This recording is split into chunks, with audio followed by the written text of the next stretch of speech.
Alright guys, so here we are in a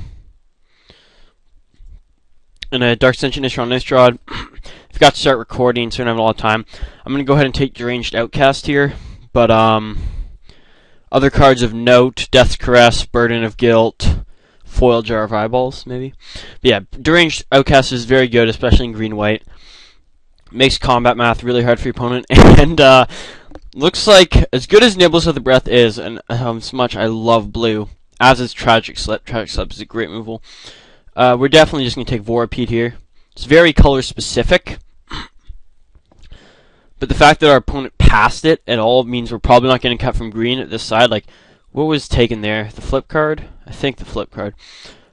This pack doesn't have a lot going for it. Like, it's got some solid white playables.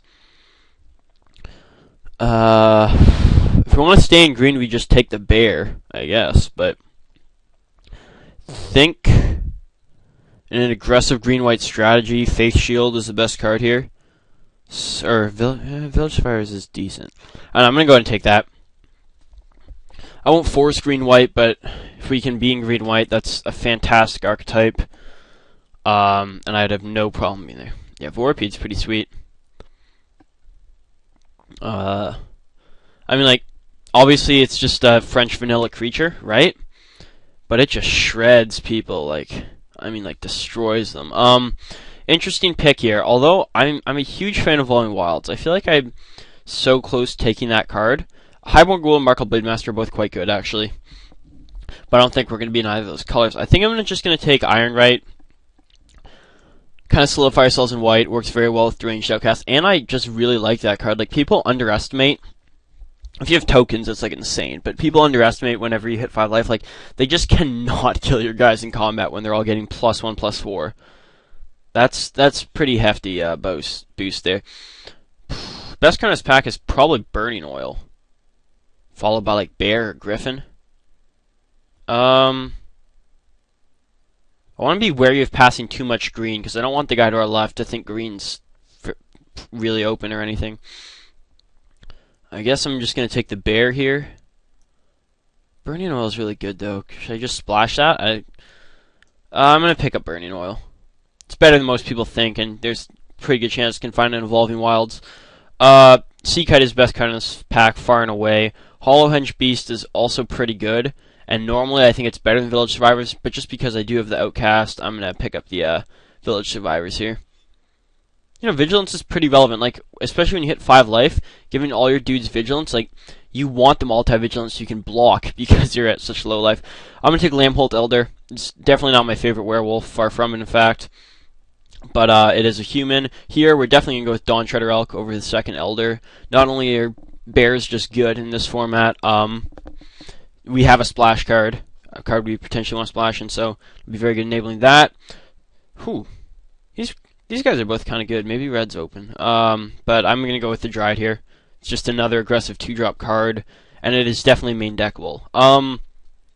Over the second Ironrite, although I did have them once out in multiples, and it was insane when I hit Fateful Hour. I think I had like a 4/10 Towergeist or something. I'm going to go with Elgon Inquisitor here. He's a bit expensive, but he's still very good. He helps you race. Oh god, this pack just blows. Sure. He helps you race, and he's a bit different than Doom Traveler and Mausoleum Guard in that Doom Traveler and Mausoleum Guard, you're usually okay with them dying because Doom Traveler, it's just an upgrade, and Mausoleum Guard, it's like basically just as good, really, right? But Elgon Inquisitor, it's a bit more of a downgrade when he dies. That doesn't make him worse. Like, that's the same mindset people have about Loyal Cathar, where because he gets worse when he dies, like, he's not as good. But the standard creature doesn't get anything when they die. And he's not really overpriced for what he does either. Like, it's not like I'm sacrificing a lot for him to become a 1/1. Same with Loyal Cathar becoming a zombie. Like, they're pretty reasonably priced, or pretty reasonably costed for what they do, and so it really doesn't hurt you to just pick them up. And like, it makes removal awkward for your opponents, makes trading awkward for your opponents. Like, it's just generally good, and especially when we have like this guy here. Like, how insane is that? With like him, Doom Traveler, Mausoleum Guard, I sack them, put counters to like win some combat. Maybe play the second Village Survivors. Probably not. Sack them to win combat. Ooh, Seance. And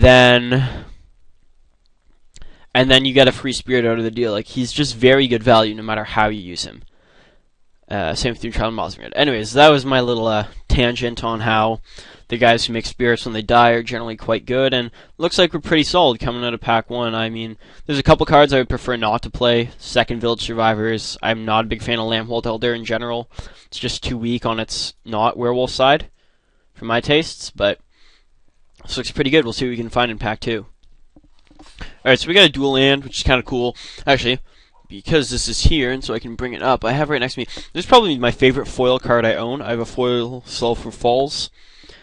And, I mean, the foil version just looks awesome, the color conscious and everything. Anyways, as great as Travel Prep is, it's this kind of deck, it's still not as good as Fiend Hunter, who we're definitely just going to take here, because Fiend Hunter just is fantastic. Alright. Here, Midnight Haunting's the best card. It's enough better than Thraben Sentry that I don't feel bad. Actually, Moan is the best card, but Midnight Haunting's the best card in our colors. It's enough better than Thraben Sentry that I don't mind taking a non-human here, or whatever you want to call it. Fox is really... I'm a big fan of Lumberknot, though. There's a lot of playable, but not amazing, green-white cards in this pack. I'm going to go ahead and pick up Lumberknot, though, just because I like him, and it seems like he could also be pretty good with Deranged Outcast. This pack here... Oh, shit. My headset just, like, fell off. We're going to take the Villagers over the second Lumberknot. Villagers is a really good 3-drop. And, Lumberknot, you don't... Whoa! I mean, that's kind of late for this guy. That's kind of late for that as well. I mean, do people not realize that he's good? I'm not going to consider splashing him, because you don't really splash 1-drops, unless they're, like, removal. I'm just going to take another Villagers here, I guess. Yeah, I'm not going to play Claustrophobia, and I'm not going to play Spider Spawning, so Villagers. I'm not going to play Stormcirk Noble.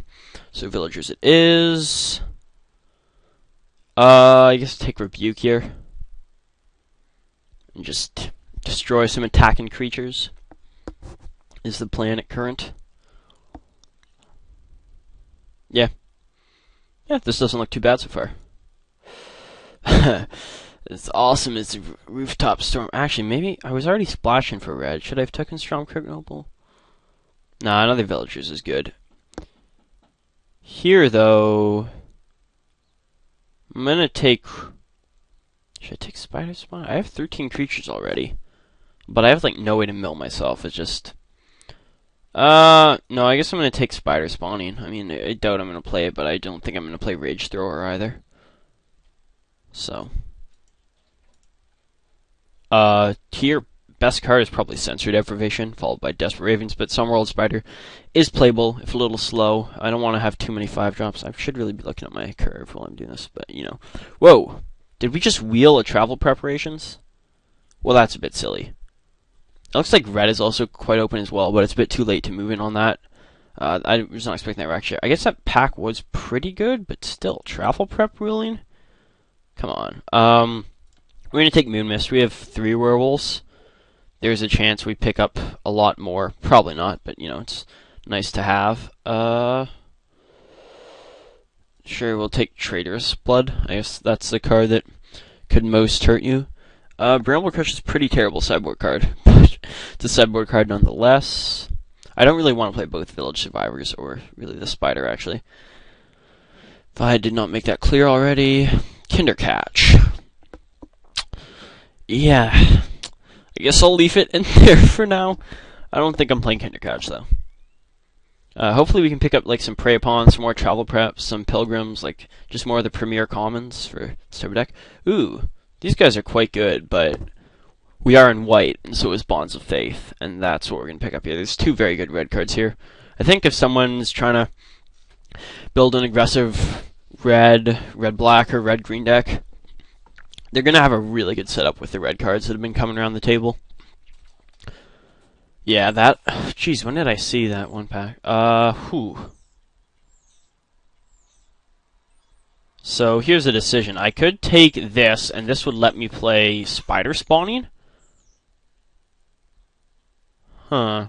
No, I think the Wolf is just better than... I didn't see the Wolf. I was going to say it's between that and Bellringer, but the Wolf is just definitely good enough that I'll play him over a mediocre Duel land. And we're going to start cutting some high-cost cards. Like I said, I don't really want to... Ideally, I'll play like a Village Survivors and a Vorpede, at least 5 drops here. Everything else I think I want in my deck for now. I could possibly cut Rebuke. Yeah, we're splashing Burning Oil off like our Elk, so that should be fine. Yeah, looks good for now. Alright, here's a really interesting moment in card evaluation. I mean, Priest and Prey Pawn are both insane. Like, really good cards. Oh shit, Travel Prep too? I actually don't know what to take here. I'll be perfectly honest. I don't think any of them are wheeling. I don't know. None of them are going to wheel. They're all way too good. I think Priest is the best. Come on. Like, these are literally... If I had gotten these 3 cards from this 3rd pack and nothing else, I would have been happy. So tell me if I'm wrong doing this in the comments. Or whatever, but... Especially because I already have 1 prep, I guess I'm going to take the Priest. Yeah, that was not a pick I enjoyed having to make. Do I want the 3rd Villagers over the Orchard Spirit? I actually kind of like Orchard Spirit. I'm going to take him, because I don't have a lot of flying. Like, I don't have any white flyers either. So that'll give me some options, evasive options.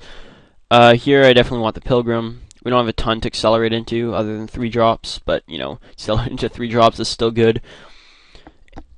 And, yeah, Pilgrim's just about the best you can do in general for a solid 1 drop. Here, I'm much more likely to play Fox than Mulch. Yeah. We might not even need Fox. I don't know. We do have a lot of solid 2 drops, so... I guess take the 2nd Lumberknot. I don't think I'm going to play it. I want to start cutting 5 drops before 4 drops, though, ideally. And we'll take Nevermore. It's kind of an interesting card. Not going to main deck it, obviously, but... You can, like, side in against Spider Spawning, and it's actually pretty cool there. I guess... I don't think I'm playing Woodland Sleuth. But it is kind of cool with Deranged Outcast, I suppose.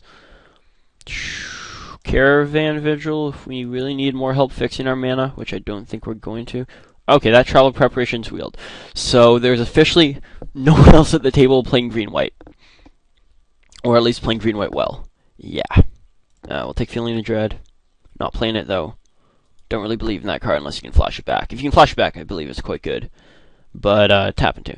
Yeah, so we didn't wheel the Prey Pawn, as expected, but we did wheel that, which was very nice. And didn't we get our first Travel Prep rather late as well? Jeez. Yeah, we don't need more 5 drops at this point. We're well off on 5 drops, in fact. Yeah, nothing to really say about that or the land we're about to pick up either. I'll see you guys in deck building, actually. Alright, let's go ahead and build our deck. Looks like we're going to have a pretty solid one. I'll just put in everything to start, and then work from, like, cutting from there. Like, I definitely want to cut some of those more expensive green cards.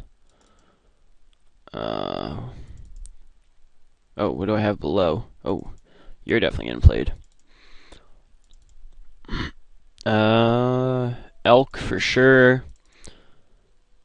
So I said I'd just cut, so anything that I could potentially play is going in. I don't think I'm going to play Moon Mist.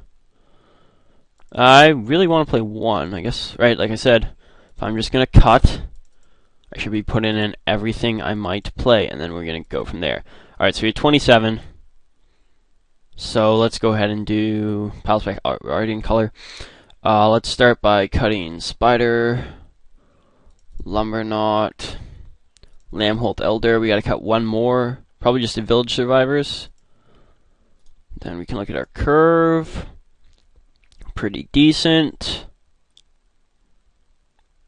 Yeah, I think that's what I like. Just nice and aggressive. We got a solid amount of 2 drops, pretty decent amount of 3 drops, and some bigger end gameier stuff. Rebuke was the other card I came closest to cutting there, but I figure, you know what, it's good enough, and it's always something you can side out if they start playing around. So, see you guys in there. Oh yeah, I forgot to add the lands. I'm really notoriously bad at that. Palace by color. No, I think 9 and 7 here, right? Or no, I think we gotta go 9 and 7. Although 10-4 is definitely something our deck wants with 4-peed. We have to be able to play our white cards as well. So, yeah. And yep, 1 for burning oil. Sounds good. I'm gonna go eat a bagel, and I'll see you guys in round 1. Alright, welcome to round